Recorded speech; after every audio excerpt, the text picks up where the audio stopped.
And we are back, and we just finished watching 1985's Return to Oz, rated PG, with a runtime of 1 hour and 53 minutes. This is from director Walter Murch, with writing credits to Walter Murch, Gill Dennis, and based off novels by L. Frank Baum. This is the continuation of the Wizard of Oz story, and in this one, Dorothy Gale is an insomniac who can't seem to sleep, and Aunt Em wants to take her to get electrocuted, I guess, to snap her out of it. Yeah, Auntie Em, there's a newspaper article that you see Uncle Floyd. What's the uncle's name? I almost said Ben. I was like, wait a minute, that's Star Wars, right? Uncle Henry. Uncle Henry.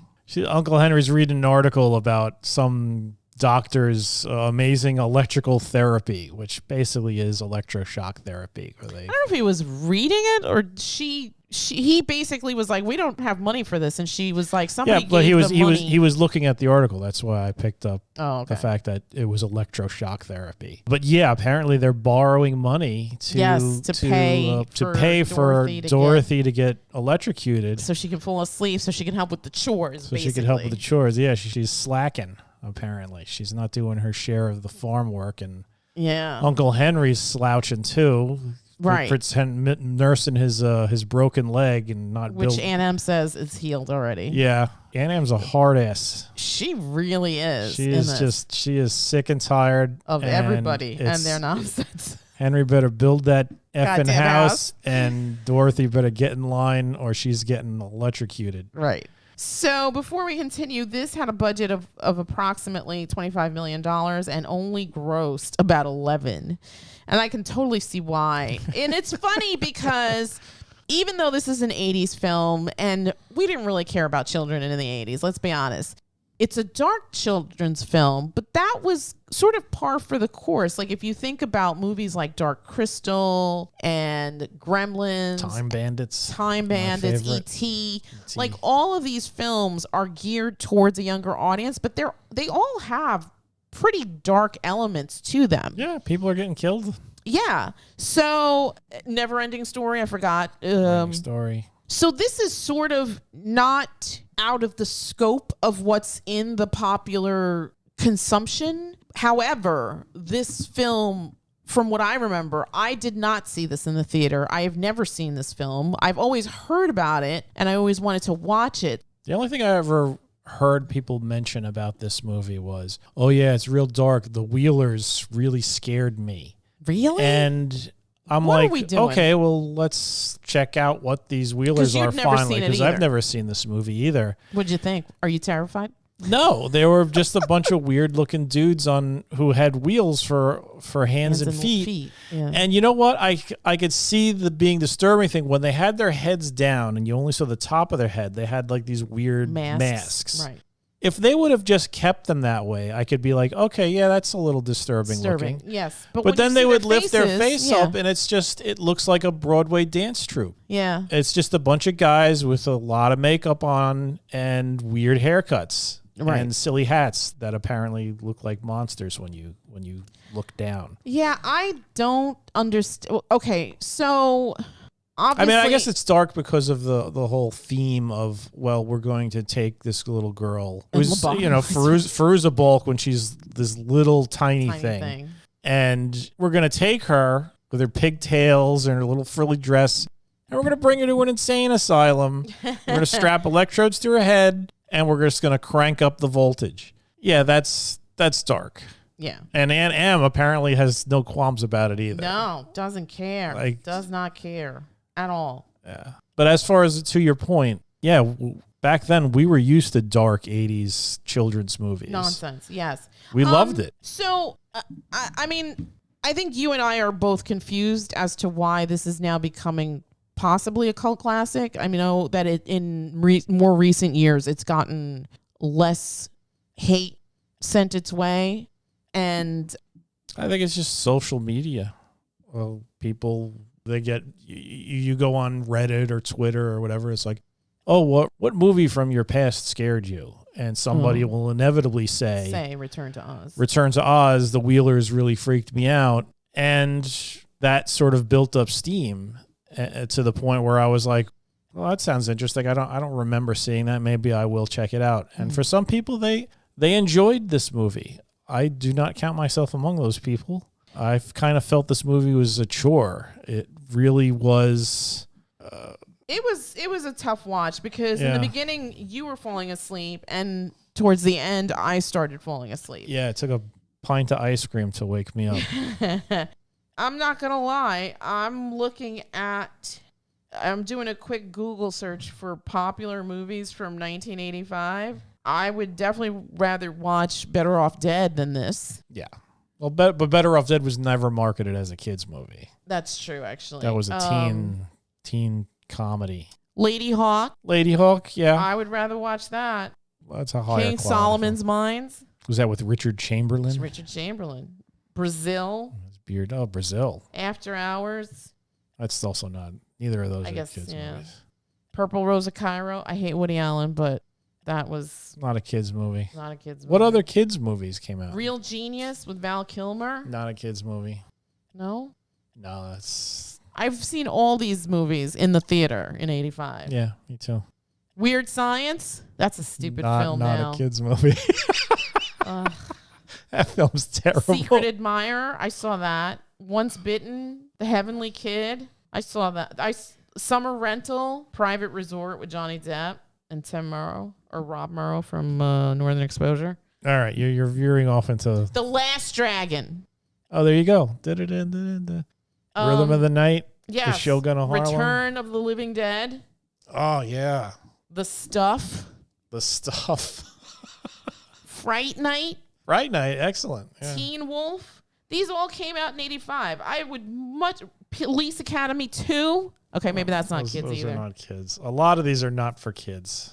Although I did see them when I was a kid. Legend, that's a kids movie. We should have watched that and paired it with this. But we're going to pair this with Wicked since there's a... Right. Well, let's get back to talking about this rather than what it pales in comparison to. Well, so overall, what did you think? It's terrible. Okay. It's terrible. I don't understand why this is... It got a 6.8 on IMDb. I'm like, a 6.8? Are we sure about this? I'm going to come out the bat and say this is a 3. Yeah, it's not a good movie. This is not a good movie. It's a chore to get through. It's a chore to get through. Boring. It's boring. The bad guy, and the thing that makes it worse is that it's supposed to be like some sort of unofficial sequel to the original Wizard of Oz. The story is not compelling. To the point where they actually had to pay MGM the rights to the ruby slippers because that's an MGM idea. Those didn't even look like the ruby slippers. I think so Red Shoes, it's the same thing. It's not the same thing. Red Shoes is a Powell and Pressburger movie. So I think while we were watching this, I turned to you and I said, why didn't they get like a young, like teenager-y kind of girl? Because it's like she age reversed, right? Yeah. You had Judy Garland in the original. Okay, maybe she could be 17, 18. People aged a lot quicker in the 30s than they do now. Dorothy was supposed to be like 12. I understand that, but you've already cast Judy Garland as Dorothy Gale. But what I'm saying is that Judy Garland was supposed to be a 12-year-old. I understand this, but the precedence has been set. Yeah. You've already cast a woman to be a child. Stick with that. Yeah. Right? I'm not saying put like Pam Anderson in this role, but find, I don't know, Molly Ringwald and throw her ass in this first. Just boobs everywhere. Yeah. Secondly, it is the 80s. It is the 80s, exactly.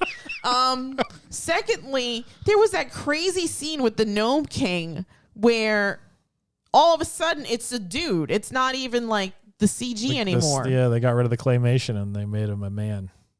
What? Like, there were so many inconsistencies and weird things. And, like, the story was just all over the place. Didn't make sense. Apparently, it's based on The Wizard of Oz and something called Ozma of Oz. There are tons of Wizard of Oz books, and I think this movie is loosely based on like 3 or 4 of them. Oh my God. What a dumpster fire of a film, because to me, it was boring. It was boring. It was the story made no sense. And it was filmed in such a ugly way. Dark, bland way. I think I turned to you at It was one like point. watching oatmeal. Yeah. Yes. Very great analogy. I think I turned to you at one point and I was like, they really had no budget for this film. I mean, everybody was dressed period appropriate. The vehicles were period appropriate. It felt very you know Spartan. What? You know what? To give credit where it's due, they're doing practical effects. And okay, fair. From what I've seen, a lot of people put their bodies in pain to make those things work. Like the TikTok, not the app, the little metal dude. Metal dude. They showed what that guy looked like inside that costume, and oh my God. Oh, I didn't see this. Yeah, there was a video of it, and because he's basically like a ball, like a big metal ball with two legs. Who's walking like that? A contortionist puts his body in it, and he's in it backwards. So he's walking backwards. Whenever TikTok is walking forwards, the contortionist is walking backwards. And he's going up and down stairs. Yeah. And apparently it was so painful that the guy couldn't do it for like more than like 10 minutes at a time. Which makes sense because you don't see him very long on the screen. Yeah, and plus he's like locked into this metal ball. Oh my God. There was actually somebody, because I think at one point I turned to you during the film and I was like, that has to be a puppet, right? Because I felt like, but then I was like, the Jack Pumpkinhead guy. I was like, at some point I thought it was a puppet, but then it was like, no, that's a guy with like a pumpkin on his head, right? Yeah, there was a guy, I'm guessing there was some green screening going on or something to make it so that you didn't see the actual operator of the puppet. But yeah, Jack Pumpkinhead, I'm pretty sure I think they showed the guy. He was an, like all of them were basically Jim Henson puppets. In fact, Pumpkinhead was manned by Henson's son. Right. Yes. Yeah, he was the actual. I saw that on the IMDb. The body of Jack Pumpkinhead. But I mean, just the designs. There is some work in there like that. You can't say, oh, they didn't have any money. They had money. I don't know if it was spent wisely or economically or any of that. In fact, from what I've read, they actually gave them more money as time went on for the project. But it just. Maybe it was because apparently this was this guy's first movie. Apparently this is his only movie. I would imagine they fired him like a couple of weeks into production, and according to what I read, he was actually like, he didn't argue at all. He was just like, I knew it was going to happen, and it felt like a relief. And then he got brought back. He got pulled back in to finish the project, like Al Pacino. Yeah. So and he helped write it. And the thing that was funny, I was also reading about the writing process, and he pulled inspiration from some book. It was like something like Dark, Tortured, Twisted Tales of like the South or something like that. And it was just some compilation of stories about like how tough things were in Middle America in those days. Early 1900s. Just people committing suicide, and I'm like, this is what you're using as inspiration for a children's movie. But it shows. Yeah, for sure. But it's weird because, so this is sort of like in the realm of fantasy, but you've got better fantasy movies like Dark Crystal or Labyrinth even. And I just don't see Legend. That also came out in 1985 and looks leaps and bounds better than this. Well, that's Ridley Scott. Ridley Scott. Yeah. I don't know what he does or whatever, but his he has films, sacrificed to the gods. Yeah, the stuff that he films looks good no matter what decade it's coming out in. It's like, it's crazy. This could have been made yesterday. Yeah. It's that crisp. Yeah, everything is just beautiful. I'm constantly just gobsmacked whenever Alien is on the TV. Yeah. I'm Alien this was has 78. God damn, and you look 70 or was it 79? Doesn't matter. This is the end of the 70s. Yeah. And you're looking at stuff like Logan's Run, and then you're looking, and the Black Hole, and then you look at freaking Alien, and you're like, these aren't even the same species. Right. This is completely different. Yeah. This falls into that. I mean, I'm not going to compare this to the way Legend looks. Yeah, Legend is gorgeous. This was filmed in a very sort of dour, like I said, it's almost like just looking at somebody just somehow turned oatmeal into a movie and slapped the Wizard of Oz label on it. It was just so weird. And then when she goes to that woman with the multiple heads, when she goes into that, like that whole story sequence was weird. The whole thing with the Nome King was weird. It just felt meandering, and it sort of felt like there was no direction. It was just like you end up with the Nome King, and just it almost feels like they ended up there by accident. Yeah. And that was their goal, to find this guy, and it was just sort of like, oh, look, we're here. And then the way, I mean, it doesn't matter if we spoil this, right? The way the Nome King is dispatched is also just ridiculous. Kind of, yeah, because it's sort of like, the only thing you know is that he really doesn't like chickens. And of course, Dorothy has a chicken with her. Dorothy has a chicken. Is her Bellina, whatever. Bellina, or whatever her name is. Yeah. And she just fires an egg at her butt and launches it down the Nome King's throat. And he's just like, eggs are poison for gnomes. And he just explodes. Yeah, yeah. Not even in a good way. Like, I love seeing somebody explode. Oh my God, Yaphet Kotto and Live and Let Die. Yes. Yes. 10 out of 10. No notes. Awesome. Yes. Nome King? Yeah. And then, like, the special effects of, like, the rocks.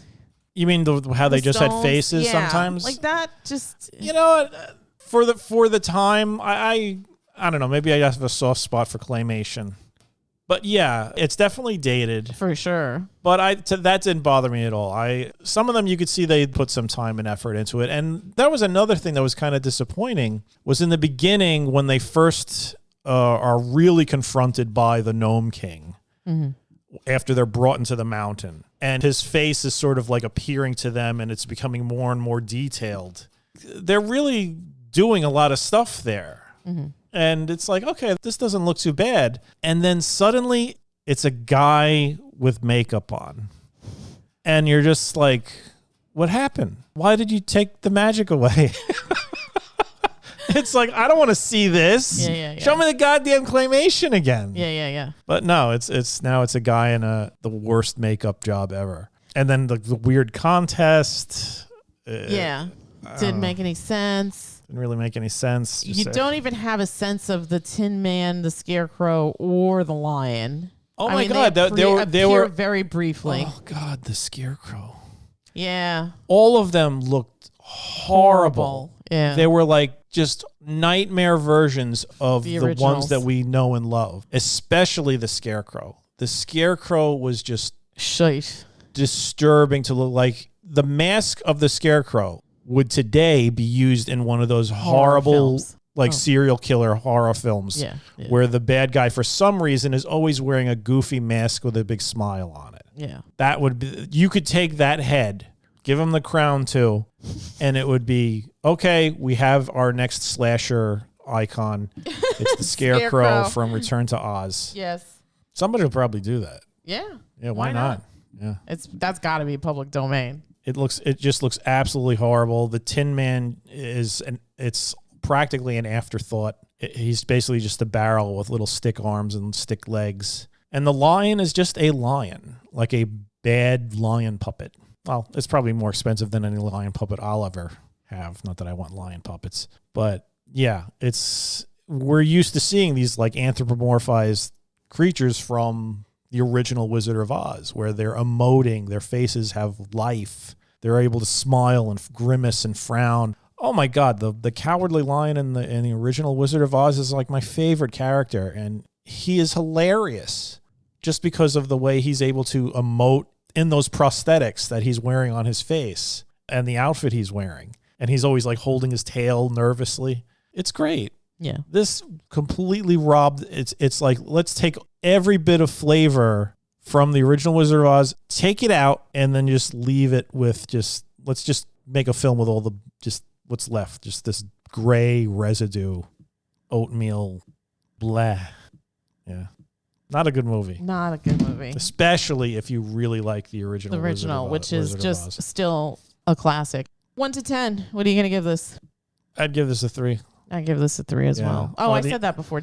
Yeah. The only thing I would give them points for is, like I said, I got a soft spot for claymation. Mm-hmm. There was some good claymation there. Effort was there. The fact that anytime you see like a guy contorting his body to get into a puppet suit, it's ridiculous. That's worthy of something.